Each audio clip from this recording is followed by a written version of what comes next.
the narrative that we hear right now is bring your authentic self to work, bring your full self. And it's a little overplayed, but the problem is we just say it and expect that that's enough. That's Chris Rollins. I'm Cara Duffy, and this is the Powerful Ladies Podcast.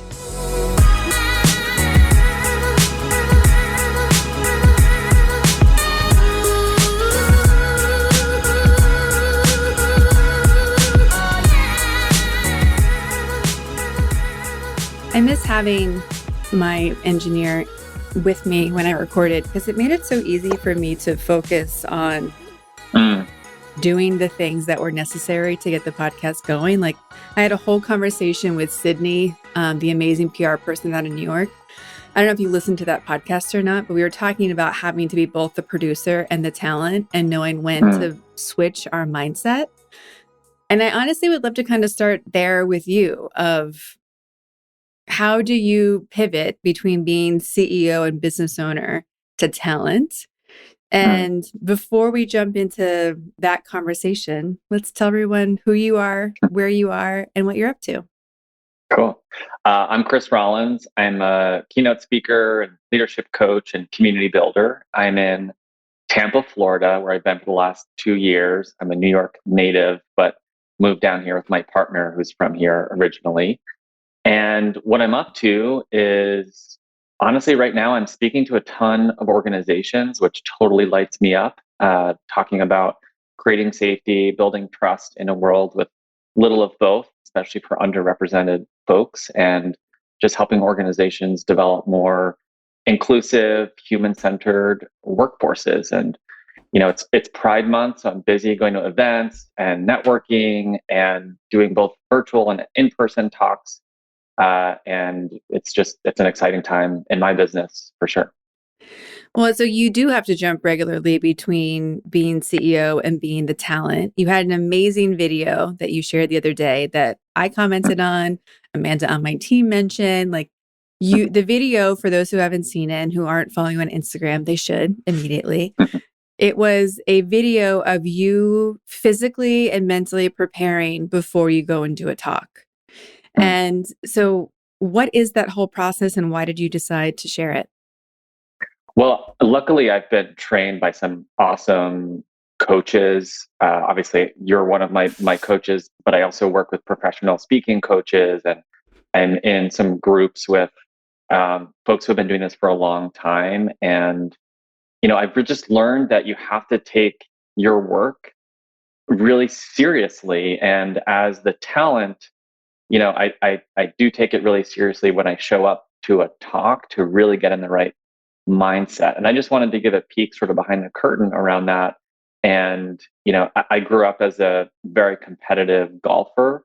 And so, I admired Tiger Woods for his sheer dominance and the way he just had this swagger showing up to his golf tournament, just the way he walked. So even as a kid, I would try to embody that when I would walk up to the range in the morning. I had a very extensive routine the night before. I was ironing my shirts and my pants. I was polishing my shoes. I wanted everything to be nice and crisp. All of that stuff just helped me get into the right mindset. And, working out early that morning, stretching, all the things to prepare for competition. And so it's the same thing, especially when I do virtual talks. Gosh, I'm just talking to a camera, just like I am right now. And you have to get into that same mindset of performing. And so it's been helpful for me to create similar routines before I show up to a talk as when I would even, as a kid and collegiate golfer show up to tournaments. So it's just fun, and it's been fun to marry also my passion for golf with my business. There's so much that happens behind the scenes at the corporate level with the clients that you're supporting, with our own businesses. And it's so easy to be so triggered by people who look like it's easy to make all the money that they're making. Everyone will talk about the $1 million online course someone built or the $1 million fill in the blank. Well, to have $1 million course, digital course, you're probably investing $100,000 plus in marketing it. Mm-hmm. Mm-hmm. So if you don't have $100,000, like, we can't compare ourselves to it. And there's so Right. much behind the scenes layers that people aren't sharing. I just think it's so smart to share your process, because your Mm. process is what really will allow people to emulate you and follow. Like, you were studying Tiger Woods. You're like, he walks in with swagger. What's he doing to practice? What's he doing to prepare? Because you knew that the preparation was what made the difference. Mm. Was that something you were taught? Was that something you figured out on your own? Like, have you always been someone who's prepared a lot to do the one moment of showing up? I have, and I've been playing golf since I was 4, 5, 6 years old. So it's a game. It's a very complicated game. It's a very challenging sport. So there's so much precision involved. Mhm. And I actually, for 2 years, I went to a golf school in my junior and senior years of high school. I went to boarding school for golfers. So talk about getting into the weeds of a particular pursuit. And when you're really committed to being the best at something, you have to do the preparation. And we get into the weeds of looking at your swing on video and analyzing light shifts and angles and things. Mhm. And so I think I just learned. I grew up around in an environment of practice and preparation, to be able to show up and perform.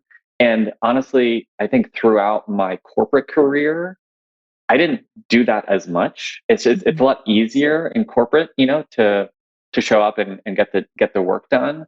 But as I shifted into my own business, I said, okay, like I really need to.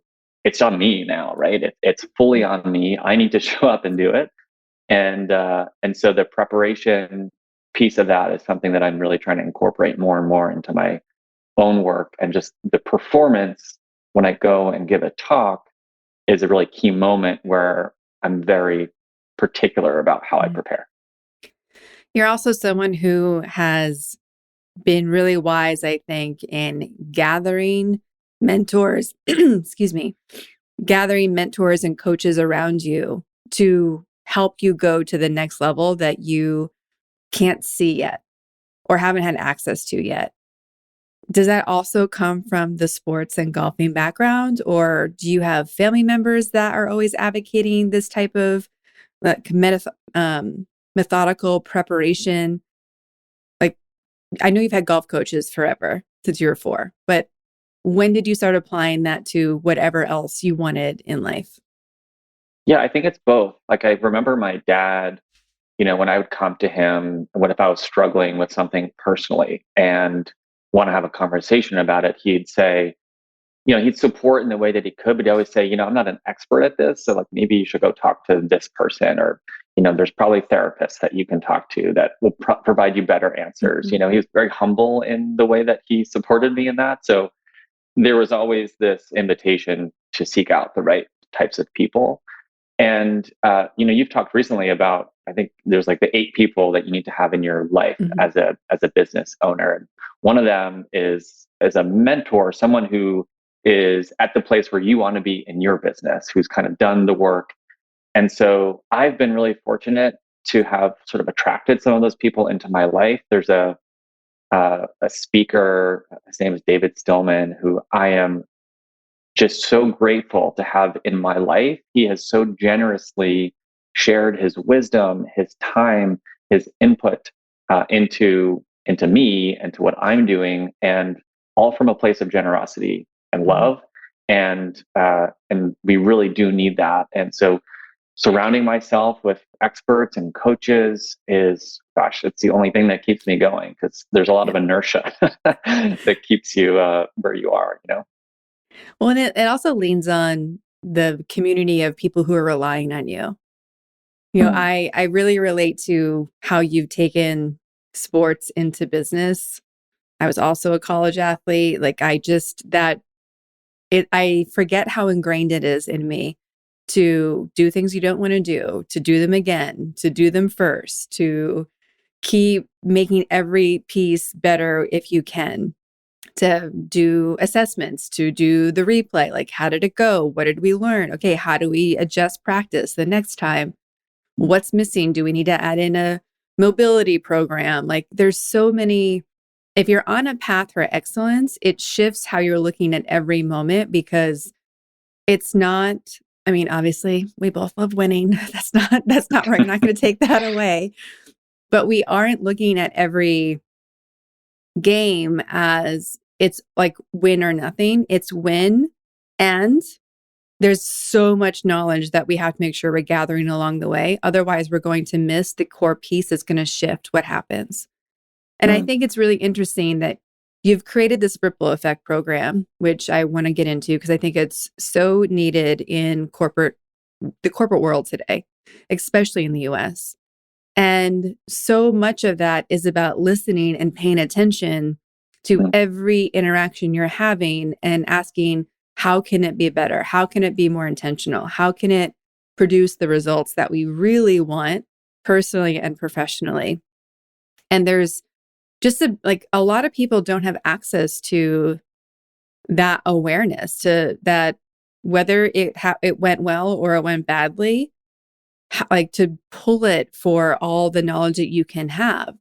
So if somebody is in this place where like, oh my gosh, like I'm just going through my day and I'm not paying attention and I'm not doing an audit, where can they start to evaluate if things are going the way they want to or not? And then if they find things that aren't going their way, how can they look at it to figure out how they should shift or pivot? Well, I think that that's where the ripple effect metaphor really helps people get present to the impact that they're having that they may not realize.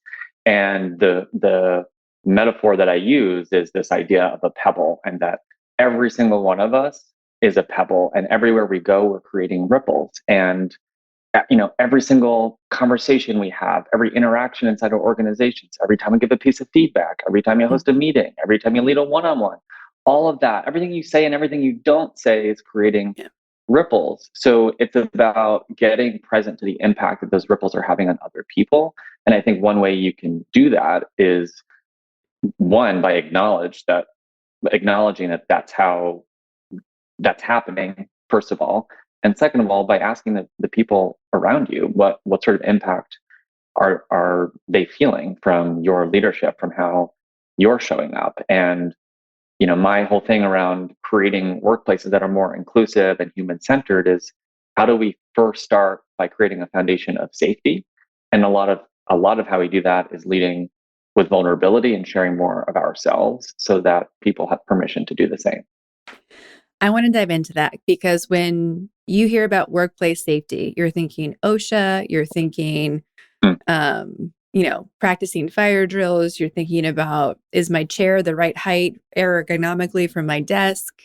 Is there enough lighting? Are there wide enough exits? You're thinking about the space and like disaster safety or emergency safety. We're not thinking about where the ripple effect goes, which is emotional and personal safety. So can you explain why that matters and what that actually looks like from the simplest perspective? Well, I think the narrative that we hear right now is bring your authentic self to work, bring your full self. And it's a little overplayed, but the problem is we just say it and expect that that's enough. And usually, you're hearing it from leadership to say, yeah, we totally, bring your full self. We're a place where you can do that.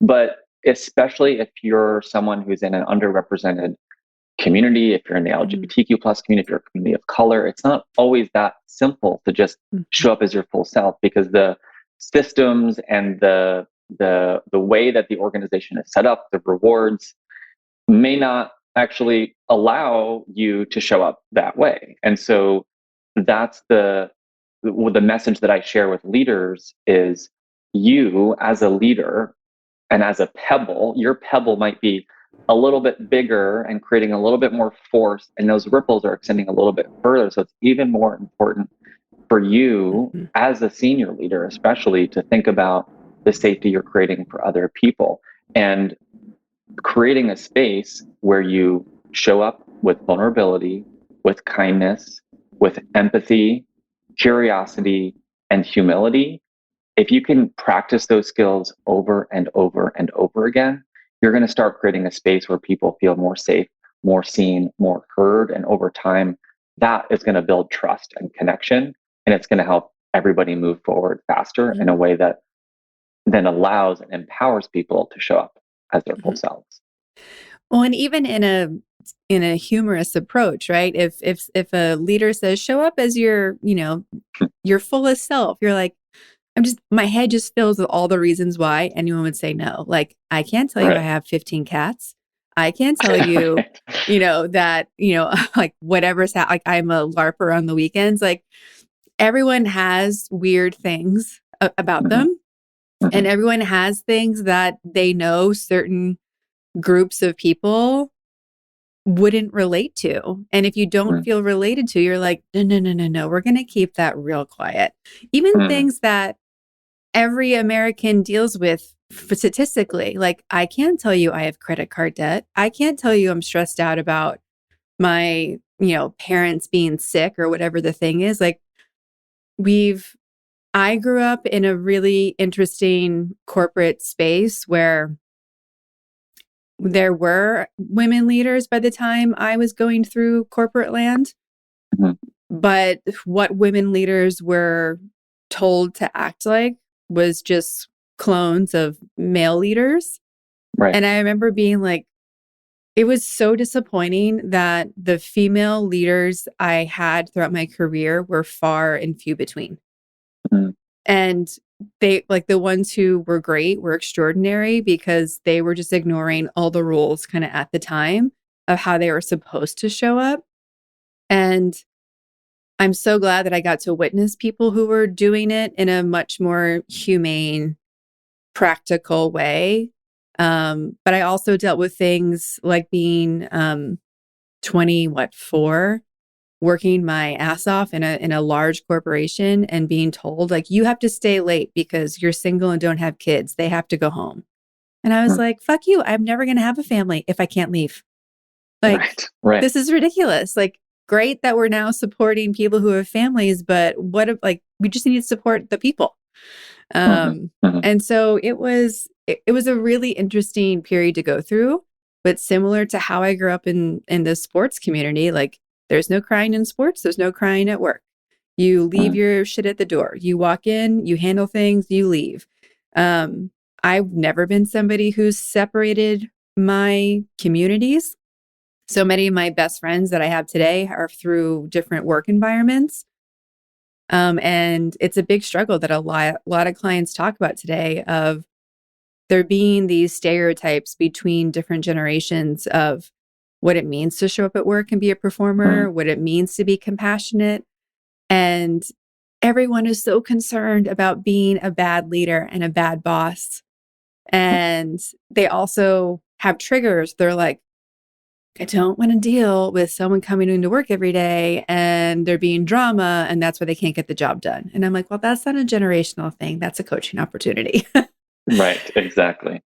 So how do we break through the safety conversation when chances are we as leaders are setting up safety based on our perspective of safety, and everyone's definition of safety and comfortable and feeling like there's room to be brave and honest are so different? Well, so I think that's where curiosity is one of the key elements of my leadership framework, and the curiosity to really ask and seek to understand without judgment what's, how to best support people, what's going on in your life, how can I best coach you in this moment? You're coming to me with this challenge, how can I be here for you? Do you need to vent? Do you need solutions? Do you need advice? Do you want to brainstorm? And I think it's an acknowledgement that every single person is so unique and so complex that we have to be in a place where we're being humble about other people's experiences and curious to learn more so that we can create a space that allows them to feel comfortable and to thrive. And I think the context in which we're working right now where everything's polarized, our socially, politically, our work climates are so polarized. How do we create connection and engagement in the face of that? And that's the work that I'm really excited to be tackling, especially being in a climate here in Florida where there is a lot of sort of tension around politics and what do we say, what do we not say, and how do we build bridges versus put up walls. And when I go to an organization or to a company in person here in Florida, the first thing that I do is I share my story. The first thing when I open my mouth, I share my story about being a closeted Division I golfer at a college in the South and one particularly fateful conversation with my dad. And when people hear that, they think, oh shit, Chris is taking a huge risk right now by sharing this with his audience. And people have told me, they're like, gosh, I'm having secondhand discomfort for people that I'm looking at in this room thinking, gosh, what are they thinking? And the sheer, I think, practice of showing up with that type of vulnerability is what lays that foundation for safety. And it prompts conversations. And I think that's what we need to do, is start to have more conversations where we can learn and learn about each other and scale empathy across teams and organizations. I always think it's so interesting that the thing that is so obvious to us and the thing that also is so scary to us that we've experienced can become the thing that gives us access to an entire career, an entire area for us to be a contribution. And it's the things that we're not looking at, because we're like, why would we ever share like how to tie our shoes? Like everybody knows that. And you're like, no, they don't. And I'm using that as like the simplest example of things we forget that we know how to do. But until you see someone who has had such a radically different path from you, you don't realize how much of a gap there is between the things that you consider obvious and the things that somebody else doesn't. Mm-hmm. And similarly, what makes us the most scared or the most ashamed or the most whatever we're stuffing over to the side that we don't want to deal with or admit to ourselves or other people is often going to give us access to the greatest version of ourselves. And just taking on that journey is really scary. So how did you decide, or when did you know that my story is going to be access to this business philosophy that I've been trying to share and people have been like, okay, cute, whatever. But like now that you've added your story, it's completely transformed how people are listening to that. So when did you say like, oh shit, I have to talk about myself. Damn it. Like that's how it would occur to me. Like, no, why can't I just talk about the thing? Yeah. So for me, it was an evolution because I worked in corporate for 10 years. I sort of skyrocketed through leadership, getting, on the executive team for a company. I was at New York City leading the HR team, and it's the job I thought I always wanted. So on paper, it was like this great career success, but I'm doing it for a year and a half and realizing, gosh, this isn't actually what I want to be doing. So then I'm thinking, well, I've worked my butt off to get here and it's not actually what I want. Where do I go from here? So I was convinced in that moment to say, I need to stop looking for jobs that are going to fulfill me and start thinking about who am I? What is my purpose? What do I love to do? What lights me up? And how can I create work that's going to fulfill on that? And through a ton of reflection, looking back at key moments of my life, my career, I realized that at the heart of my purpose is really about creating safe space so that people have the courage to find and live their truth. So as I stepped out of corporate into my own business, I said coaching is the best way to really honor that purpose. And so when I started my business, I said I've learned from my 10 years of corporate that I can't just manufacture a job or a solution. I really need to start with my story, my purpose, my why, and that is the foundation to grow everything.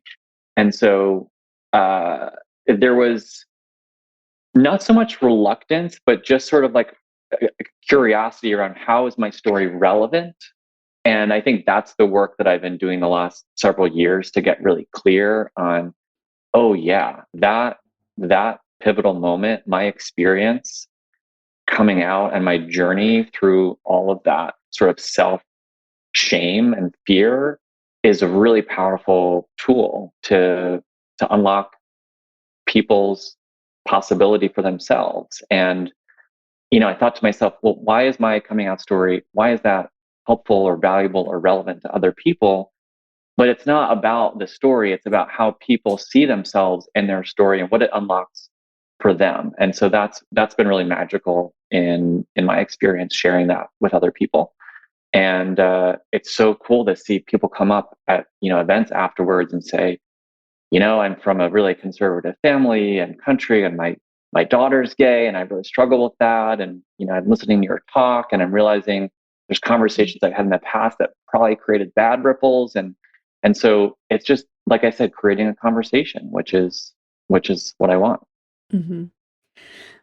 I was at Mountain Film Festival in Telluride over Memorial Day weekend, and it's a full documentary film festival. And one of their feature films is called Mama Bears, and it's Mhm. the Mama Bears organization, which are started by Christian women whose child is in the LGBTQ plus space, and after denying their child's truth, they finally leaned in on it.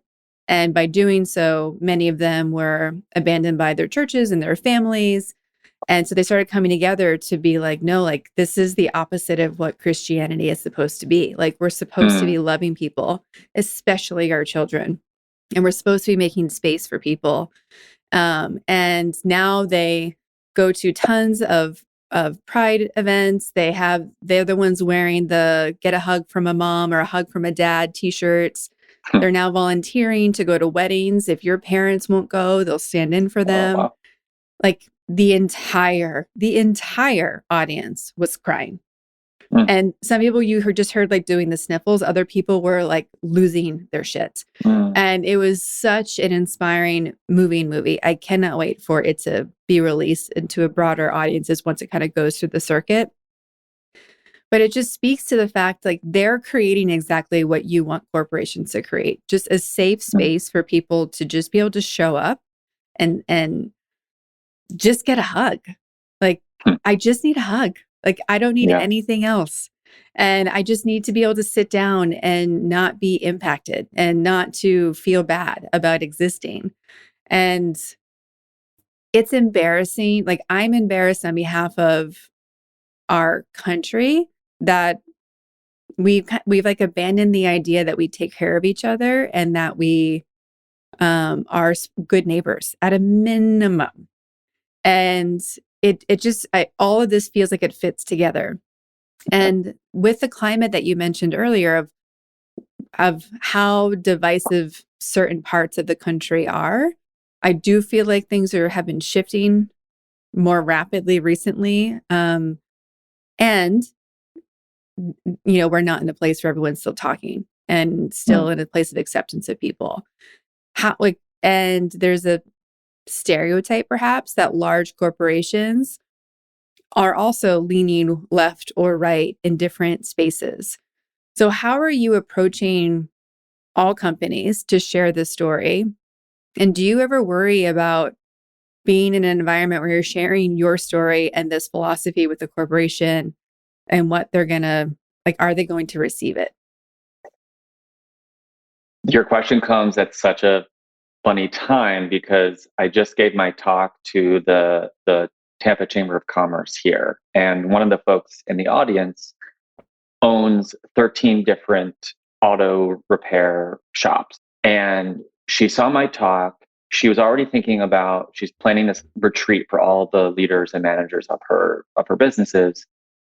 And she came up to me afterwards and said, Chris, I think I want you to come and talk to my teams. I said, okay, great. Tell me more. And she said, well, I've got these auto shops, and most of the owners of these shops are very conservative and very outspoken about that. And, in past years have said or done things that create a lot of division. And she said, I think your talk is going to resonate with them.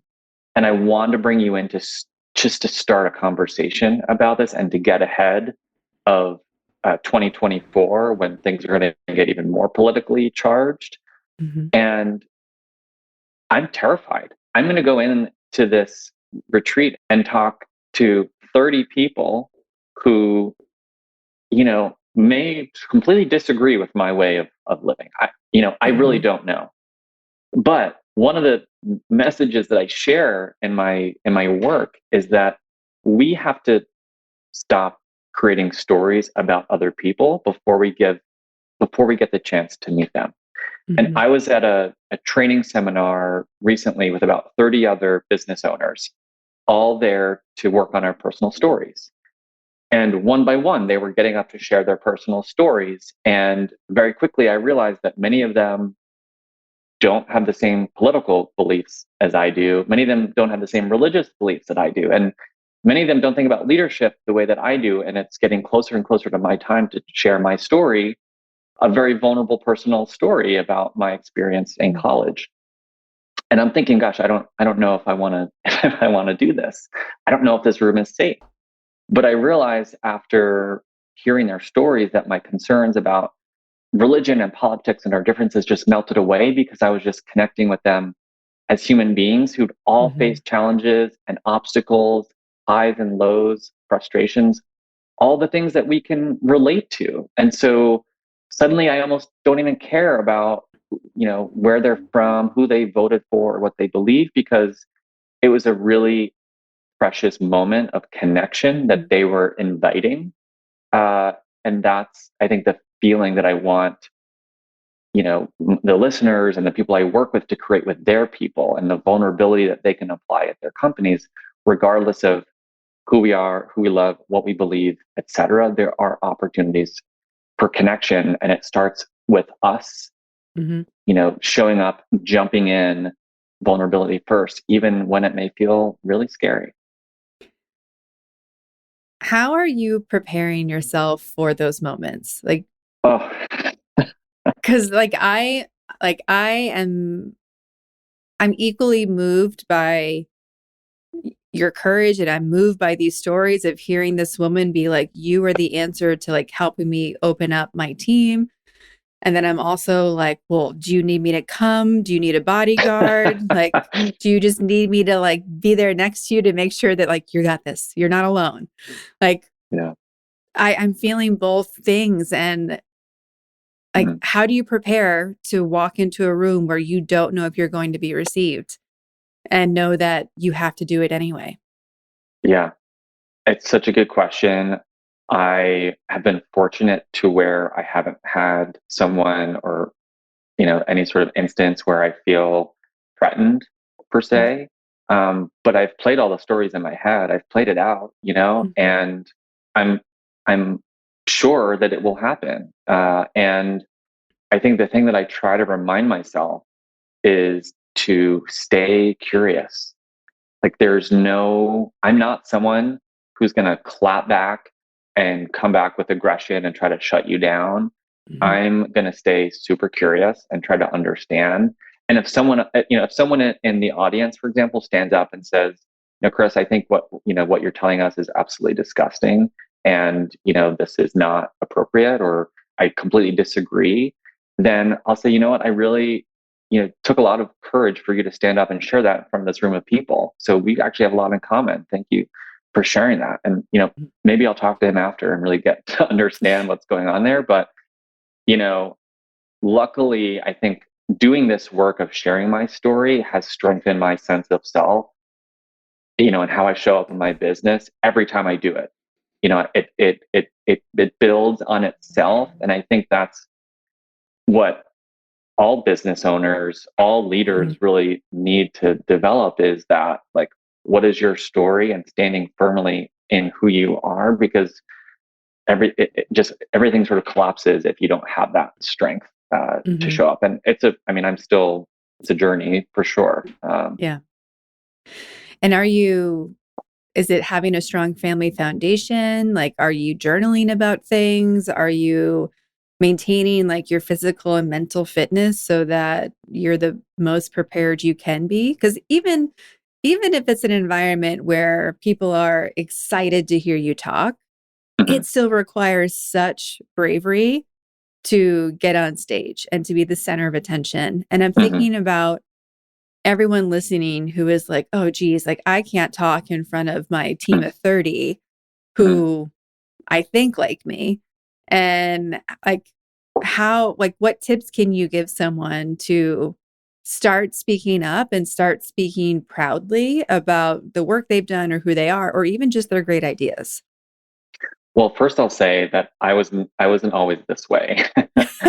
um, and recently, my mom, who follows me on Instagram, is like, she's like, who would have thought the kid that was so shy and wouldn't pick up the phone is out on stage and talking in front of hundreds of thousands of people? And I'm like, I know it's pretty funny how that happens.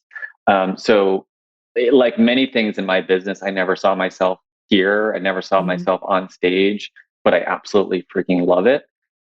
And what tips do I have around someone who is, thinking about public speaking or concerned about how they show up?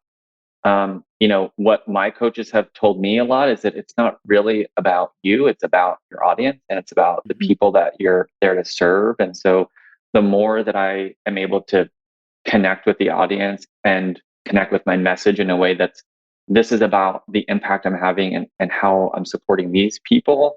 It's turning the flashlight from shining in my Mhm. eyes where it's totally blinding to the audience where it really matters, to have Mhm. your attention. This is called the Powerful Ladies podcast, as you know, Mhm. and we have been really proud to have powerful gentlemen say yes to being guests. And we have only a handful, so it's very prestigious. You're welcome. You've been crowned. And I think I was hesitant at first to invite men to come on this podcast because I was like, why would they want to be on a podcast called Powerful Ladies? And I'm like, well, really, it's about showing people what being powerful looks like. And the audience is men and women. So our guests need to be a little bit mixed as well because there is power and there are people who are carving their own path in every space, in every gender. And I just knew like coaching you is actually so inspiring for me because you are so coachable and you do the work and you take the actions and you're that whole conversation we were having earlier about how we'll have a session and then you just go in and you try it on and you're like, okay, I tried this. Like what's happening? And you're producing results at such a speed that I don't know if you give yourself credit for all the time. So it's such a pleasure to have you on the team. Thank you. Thank you. But I think it's also, I'm curious and I kind of want you to share like what does powerful mean to you? And what made you say yes to being one of our powerful gentlemen? Well, I love working with you. I love your podcast. I love listening to the different stories and learning from other business owners and entrepreneurs. So it's really just it's fun and exciting and a pleasure to be part of that. Power, I don't know that I've really characterized myself as powerful, in the past. And I think that what I've learned about power, and really even in more recent years, is that power. So our sources of power come from different places for everybody, and that kind of goes back to my conversation about preparation. And so there are like, what are the sources of power that help you show up with that level of confidence? And for me, it's getting back into that like championship mindset as a golfer. And those are the things that help me feel most Mhm. powerful. And for other people, it might be dancing, or it might be being out in the garden, or it might be, walking outside, getting some sun, like, whatever it is. So that's kind of how I think about power and how I've evolved to think about power. And I think for a long time, I've exuded a certain level of confidence. And I talk to Mhm. people from my corporate days, and they're like, gosh, Chris, you just walked around with such swagger. You're like the most confident person I know. And I'm like, that is just what you see. And there is so much underneath that you have no idea what's going on. And I think this work around story has really helped me connect more powerfully with myself and the work that I'm doing. And so, yeah, that's what I would say about how I think about power and what we're doing. Well, I think what's also interesting about the work you've done on your story is that by looking at how far you've come and looking at these pivotal moments, it's actually an exercise in confidence building as well. And, I've had people ask, like, how do I be more confident? And I'm like, do something scary, do something you don't know how to do, like go practice something. Like, we can't magic wand confidence. And confidence comes through doing exactly what you don't want to do. And it's hard. It's hard to show people the actions to take. I mean, you've been in some of the group calls where I'm like, okay, guys, we all need to leave the house. Go call people. And half the group was like, okay, the other half is terrified to have to engage with people. And it's all, obviously we all come from different backgrounds of what it means to share our story and to share how we want to help. And we get so wrapped up in this idea that we are a burden and that we shouldn't offer to help people unless they ask. And it's safer to just stay over here and wait till someone asks us to participate than to jump in ourselves. And I don't know, like, we're here to be courageous, I think. And so anyone who's listening, I'm like, just do something today that's going to make you feel braver tomorrow. Yeah. I think so. That's the ripple effect that can be so powerful by each of us showing up with a little bit more vulnerability, a little bit more kindness, a little bit more empathy, a little bit more curiosity, and a little bit more humility. The ripple effect that will have on the people in your life, the people that you work with. Such a cool story recently, which I shared with you after one of my talks. There was this woman who I saw later that night. The next day, she said, Chris, I heard these people talking in my office about the speaker from the ripple effect. And, they all started sharing their personal why. And like, just to know that me sharing my story is having a whole group of people that I don't know sharing their stories with each other. Just now think about what kind of connections that's creating. And these are the things that we can create inside our organizations, inside our companies, to allow for more connection, more inclusion, more engagement. And all of that is going to lead to higher performance for the business. Well, I do think it's important that we talk about that as well, because companies don't do things that aren't going to lead to more money, more efficiency, more cost savings. And I think that there are groups of leaders who get triggered by the softening of corporate spaces. And I don't think the ripple effect is softening a space. I actually think it's emboldening a space. Because if people can step into their own power, then suddenly you have this really powerful army versus a bunch of people who are too afraid to even show up at work, let alone do the work in a way that is what you actually want from your employees. Yeah. One of my clients, a coach, is the head of HR at this social marketing agency. And the partners of this agency, from what I hear from her, are so afraid to have difficult conversations with people. And I see the impact of that. It ripples so quickly throughout the organization, and the things that go unsaid that need to go said. Yeah.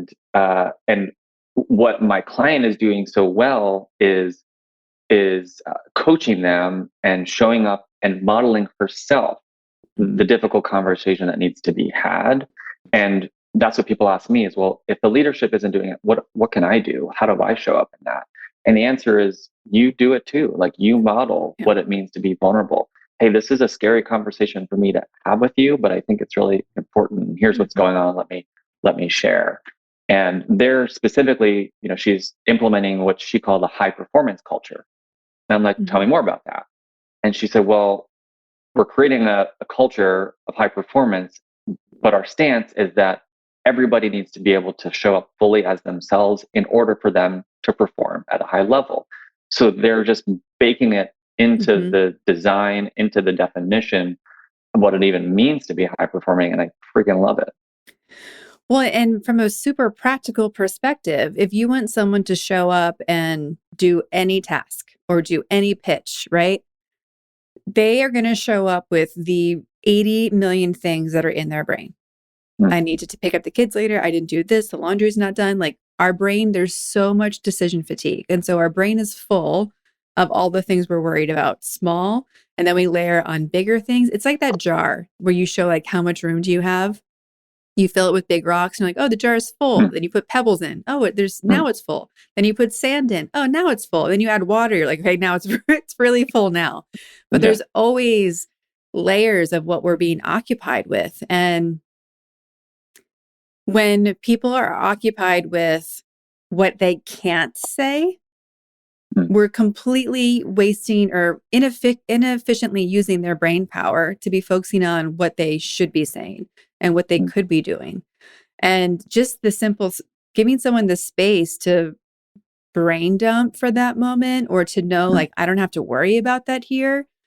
We're freeing people up to actually show up.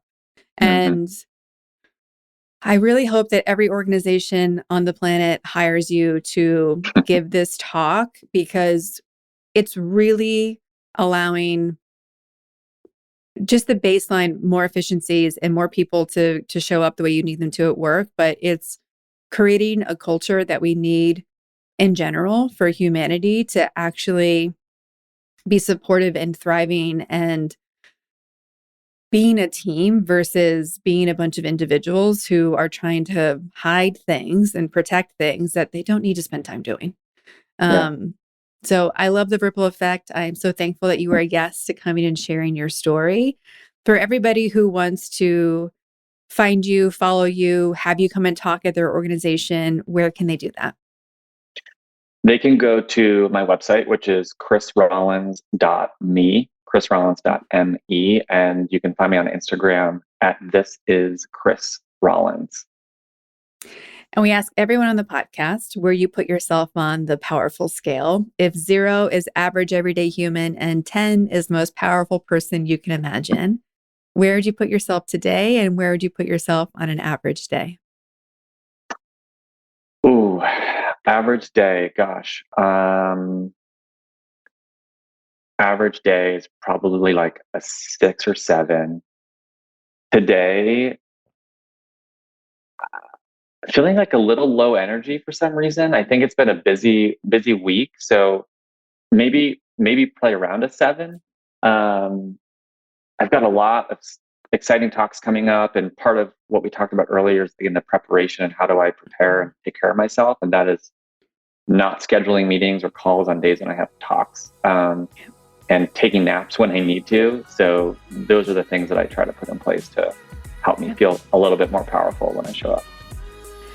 Well, again, you are so great. We are such fans of you, and I'm excited to see how you start making your ripple effect all around the US, if not the world soon. So thank you so much, and I can't wait to get an update soon.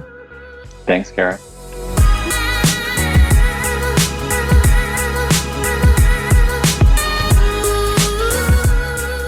All the links to connect with Chris and his Ripple Effect program are in our show notes at thepowerfulladies.com.